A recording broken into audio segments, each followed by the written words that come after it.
המרצה הראשון בכנס הוא פרופסור לי סוויני. פרופסור סוויני משמש כראש המכון לפיזיולוגיה בבית הספר לרפואה באוניברסיטת פנסילבניה שבארצות הברית. הוא סיים את לימודיו לתואר מאסטר ודוקטור באוניברסיטת הרווארד. בין יתר עבודותיו חוקר פרופסור סוויני זה שנים רבות את מחלת הדושן. פרופסור סוויני משמש גם כמנהל מדעי של עמותת PPMD וחבר יועץ באגודה האמריקנית לחקר מחלות ניוון שרירים. פרופסור סוויני הוא מומחה מן השורה הראשונה לחקר דושן. בהרצאתו יסקור בפנינו את אסטרטגיות המחקר ופיתוח התרופות הקיימות כיום בעולם. פרופסור סוויני, please. I want to give you an overview of what everyone is doing to try to contribute toward trying to stop the progression of this disease. So first I'm going to say that where we are right now and what PPMD and a number of us believe is that we really need to find a multi-drug or multi-treatment beyond even drugs approach to develop an effective way to stop the progression of this disease. And the reason, as I'll show you, is at this point we don't have one approach that we think is going to be good enough to all by itself really stop the disease. So the idea is that by understanding how the disease progresses, the pathophysiology of the disease, we've been able to identify a number of different targets, and I just sort of summarize the main ones that are being worked on here. The first idea is the one that seems the most obvious and seems, I'm sure that you say, well, this is all you need, is to put the protein back, to put either dystrophin or some piece of dystrophin, or even to upregulate this protein that looks like dystrophin, which is called utrophin, because that's what's missing in the muscle, and so we can fix it by doing this. The problem is all of the strategies that we worked on are not perfect, and as I'll tell you, they do this to some degree, but perhaps not enough. And so these other approaches can certainly help slow the disease down, to make the muscles bigger and stronger, to improve the rate that they repair themselves. This certainly would help these. And there are animal models that have shown examples of all of these things. If you can decrease the inflammation and decrease the fibrosis, again, this would allow the muscle to repair itself and to better survive. The blood flow regulation of the muscle is defective, and so there are drugs actually that are already been developed that might help address this. And then for the skeletal muscle, and especially for the heart's involvement in the disease, the way the muscle deals with calcium, the signal that turns the muscle on and off, is defective. And so by trying to address this, you can also help the muscle survive and function better. So I'm going to tell you a little bit about all of these. But so you say, well, why so many problems from one protein being absent? And it's because this protein that's missing, this protein which is called dystrophin, serves a lot of purposes. Its main purpose seems to be to take the force that the muscle generates on the inside. So the muscle has this machine on the inside of it that's organized in such a way to generate these forces. And then it has to transmit the force from the inside of the muscle cells to the connective tissue that surrounds the muscle and to the tendons that are attached to the bones. And the problem is that when this protein is missing, other proteins have to serve this function, and they're not really designed to serve the functions, and so they fail under the loads, under the stresses that they're subjected to. The other problems that are created when this protein is lost is it's an organizing center for a number of other proteins at the muscle membrane, and the whole complex of proteins that dystrophin helps organize is lost from the membrane. And so this includes ion channels that are no longer functioning properly. It includes an enzyme called nitric oxide synthase, which produces a signal to increase blood flow to the muscle. And furthermore, we think there's a key role for this complex in maintaining calcium homeostasis so that the signaling in the muscle goes properly. So when all of this goes wrong by the problem being caused by the lack of dystrophin, the first thing that happens is the muscle becomes very fragile. So the very forces that the muscle generates, which is why the muscle exists, actually partially damage the muscle. And the more it's used, the more it damages itself because its membranes become ripped apart by virtue of the fact that dystrophin is not there to transmit these forces. That allows an influx of calcium, which overloads the system, as well as their leaky channels. The storage of calcium within the muscle becomes leaky. And so all of this starts to activate proteins that can break down the muscle and actually destroy the muscle. The muscle then has to be rebuilt. The problem is that during this rebuilding, since it happens much more frequently than muscle damage would normally happen, the immune system triggers a massive inflammatory response that just never really gets totally resolved, at least in the early stages of the disease. And then that pushes fibrosis to occur, and the fibrosis itself stiffens the muscle, so it doesn't work as well, but at the same time, it interferes with the muscle's ability to repair itself. So all of these things go wrong, but all of these things can be addressed. And that is what is being done therapeutically in this disease, is trying to fix all of these problems by targeting them with different drugs or different biologicals, different approaches to try to make up for the lack of dystrophin. At the same time, we try to put some of that dystrophin back. So some of the ways to think about doing this are, first of all, the idea of putting back dystrophin or some protein that looks like dystrophin. So stem cells are obviously sort of the long-term goal of the field, because with stem cells you could maybe not only put back dystrophin, but you could put back cells which could permanently serve as a reservoir to repair the muscle in the future. The problem, as I'll state briefly, is that we just really don't understand enough about how to manipulate stem cells and direct them for that to be the therapy of today. It's the therapy of the future.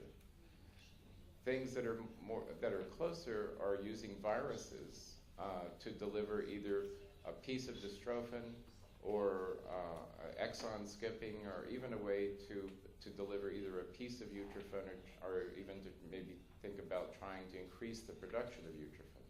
So these approaches, as I'll talk about in a minute, have a number of problems too, but there's been great progress in the last few years on these approaches. Now, you're going to hear a lot more about RNA manipulation, especially about what is called this oligonucleotide or oligotherapy, to try to alter RNA splicing. And I'll come back to this in a moment, but the idea here is that you might be able to make a piece of dystrophin that could substitute for dystrophin to some extent. Just as you know, some Becker muscular dystrophy patients have a very mild disease compared to Duchenne muscular dystrophy, and it's because they make a piece of dystrophin, which is not perfect, but it's certainly a lot better than having no dystrophin. And another idea that I've worked on through the years is the idea that you can make drugs that for a subset of the patients, that instead of deletions, have a point mutation that causes what is known as a nonsense or a premature stop, that causes the patients not to make dystrophin. You can maybe make drugs that would ignore that mutation and at least make some dystrophin. And again, depending on how much dystrophin you make, it will slow the disease to a varying extent. And then a number of drugs are being worked on to go after other aspects. Drugs have been tried to develop to increase levels of IGF-1, which increases the repair. Or, as you know, there are drugs moving into the clinic and have been in the clinic to try to block the actions of a protein known as myostatin, which actually inhibits the growth of muscle. People have developed, and even one has been in the clinic, to try to increase the amount of either utrophin or integrin in muscles.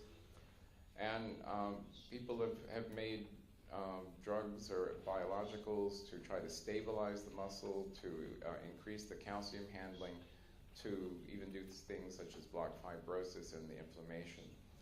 Talk about Pat's organization's Project Catalyst, but they've had a major program to try to develop drugs in this area, to try to go after some of these issues that I've been talking about that would slow the disease progression.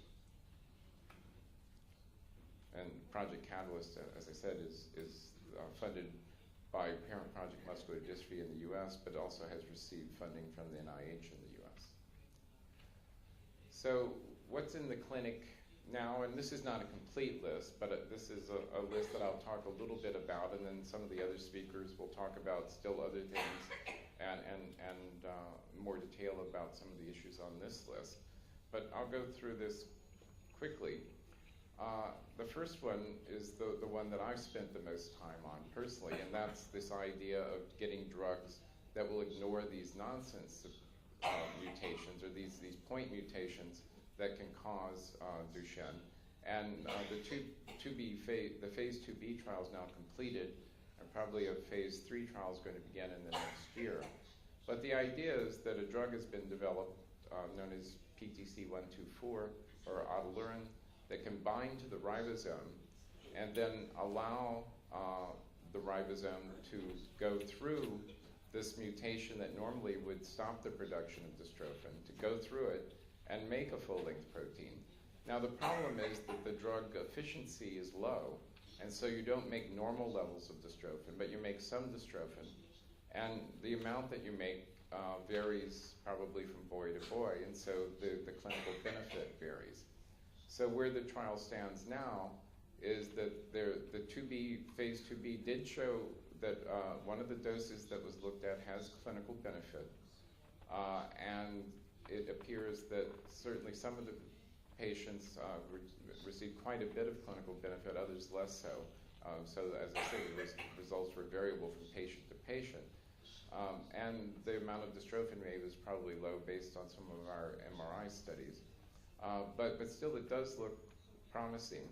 And this low level expression will slow the disease, maybe not stop the disease, but still it's a promising start. Now the major shortcoming of this for those of you in this room is that this only affects about 15% of the boys. Now I know from talking to some of you that some of you do have sons with nonsense mutations, and so this approach is something that we would like to very much to try on the children with the stops to see if they can, if that child will receive benefit or not. You're going to hear quite a bit more about this, so I'll go through it quickly. The idea of exon skipping, but the bottom line is the idea of using these oligos is to, as I said, to take a Duchenne boy who has a deletion and to basically cause a bigger deletion to try to get the protein, a protein made to basically turn Duchenne into a Becker.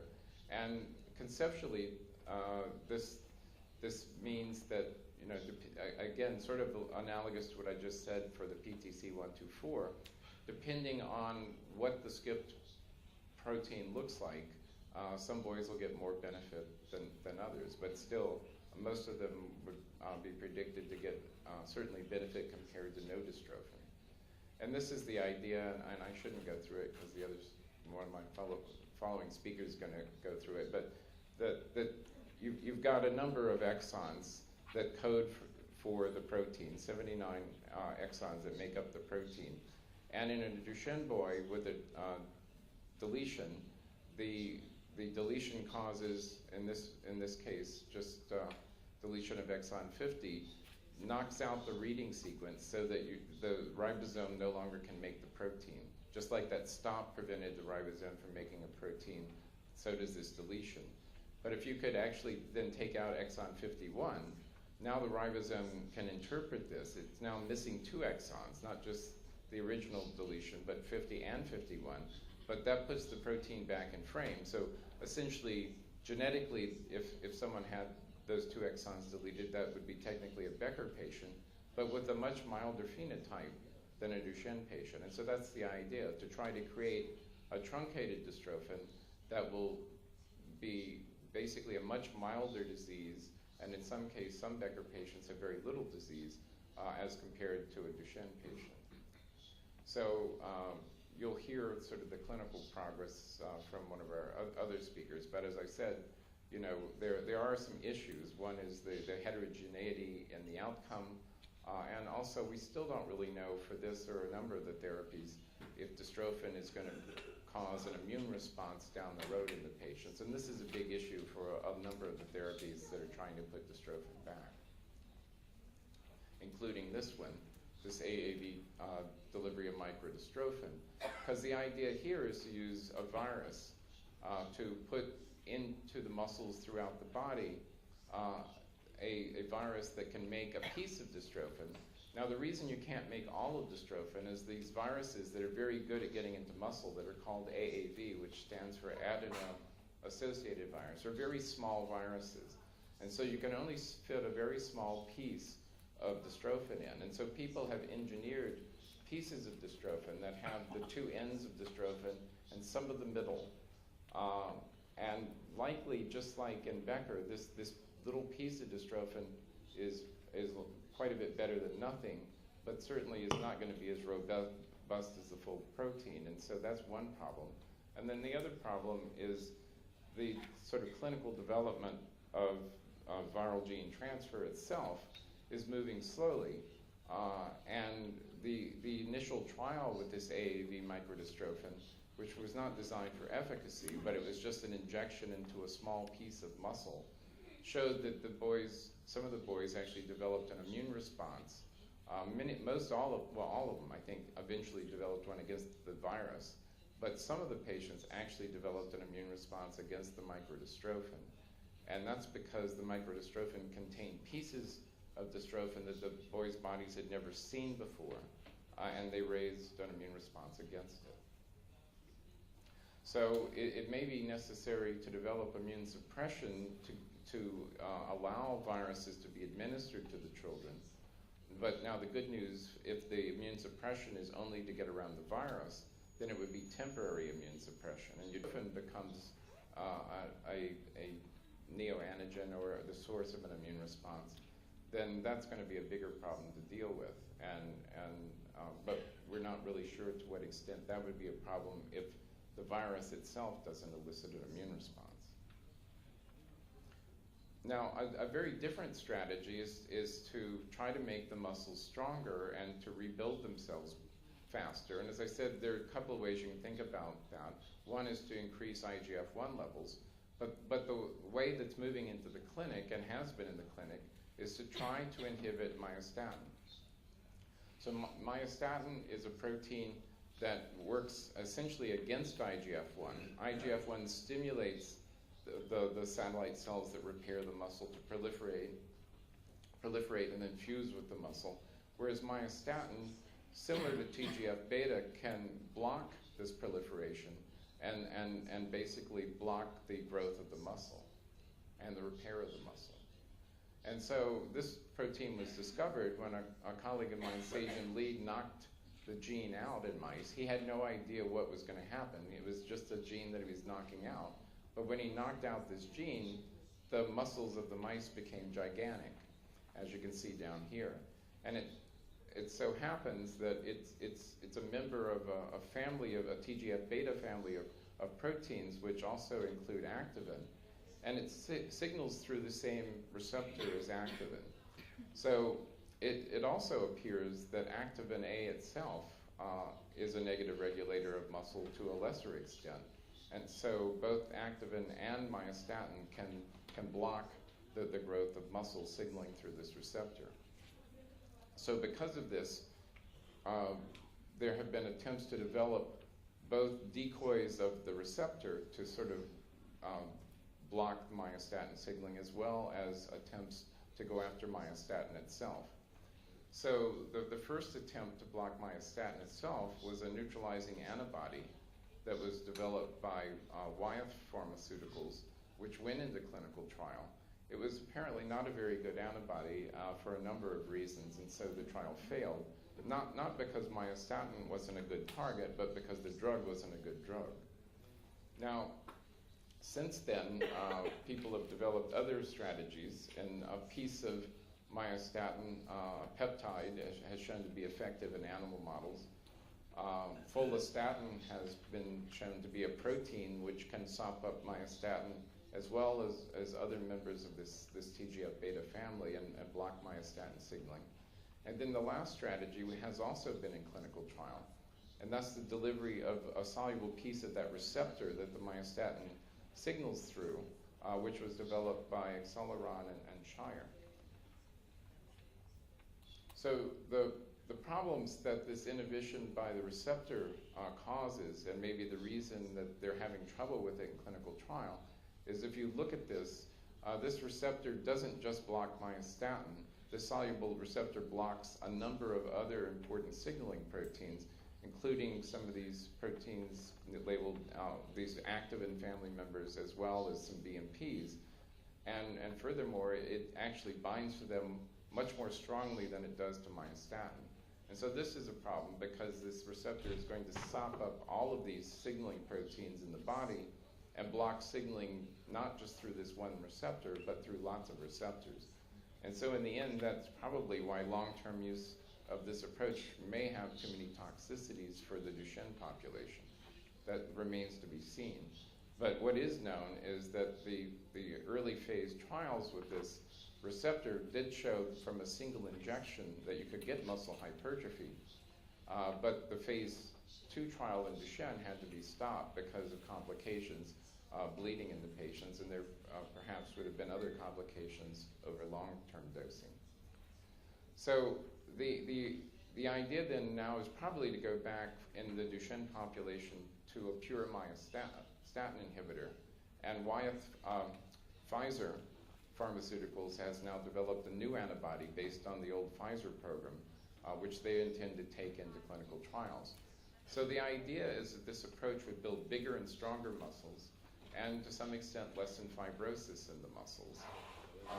And this would allow the satellite cells in the muscle to repair, but do a better job. And the problem that humans are going to face with this approach is that if this is all you would do, then even though the muscles would be healthier for a longer time, at some point they would run out of their ability to repair, and then the muscles would start to show the disease, but at a later stage. So this is a clear example of why you would want to do a combination therapy, because if you could do this sort of therapy in combination with something that gave you more utrophin or some dystrophin, then that would slow down the breakdown of the muscle, and this would rebuild the muscle. So the two together might be quite an effective approach to the disease. Now, there's a trial that's about to start enrolling Becker patients that's involving delivery of follistatin. So the same general idea.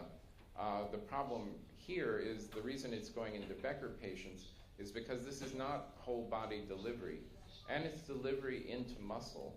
And since it doesn't totally stabilize the muscle, over time the gene will be lost from the muscle. But during the time when the gene is present in the muscle, it should make the muscles stronger. And we'll learn more about that over the next year or two as this trial moves forward. So in Italy, as you know, there's a trial for a set of stem cells known as mesangioblasts. And that's still early stages, and I can't really report on that, but this certainly is one of the more promising approaches to stem cell therapy. There are many questions that still have to be answered for stem cell therapy to make it a reality. And that's the problem, that the earlier you go into the disease, the more likely you'll have a good outcome with stem cell therapy, because as the disease progresses, the instructions that cause the muscle's own repair mechanism to go wrong would also misdirect the stem cells.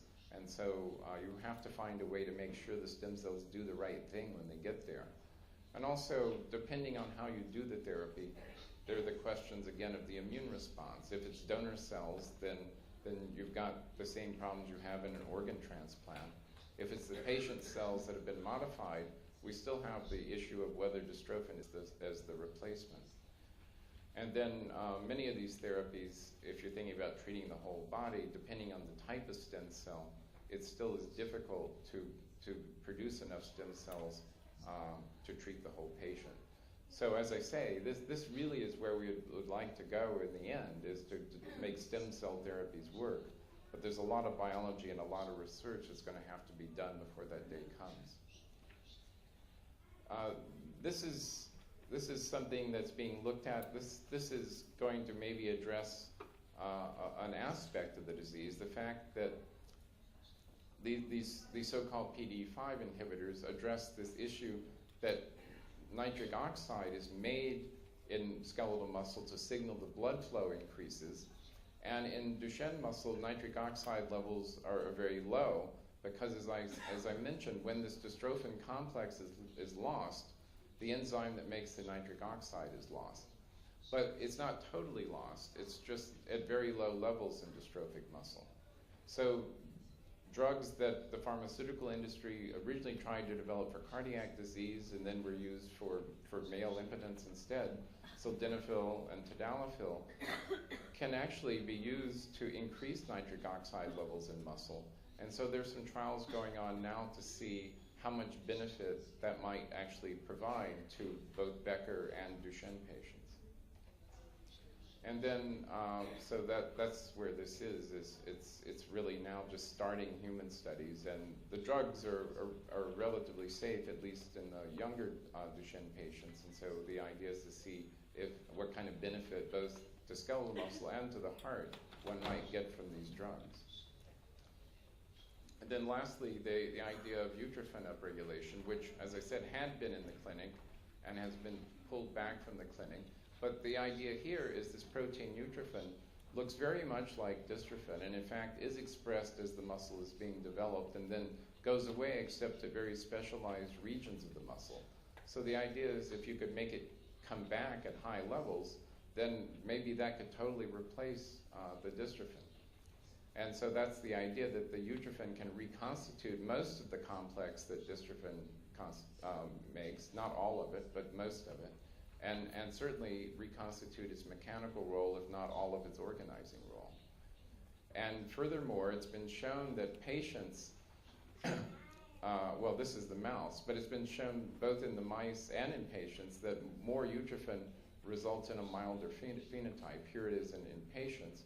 And it's also been shown in one patient that if you have something that outcompetes the utrophin, then that makes the disease much worse as well. So utrophin upregulation looks very promising. As I mentioned, there was one drug from Summit that was in trial, was pulled back not because the drug didn't work, but because of formulation issues, is now moving back toward the clinic.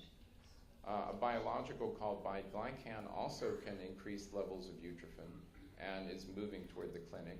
And then Project Catalyst has developed a number of molecules that can upregulate utrophin, and the sort of tox studies are being done right now to decide which of these compounds would be the best to move into the clinic.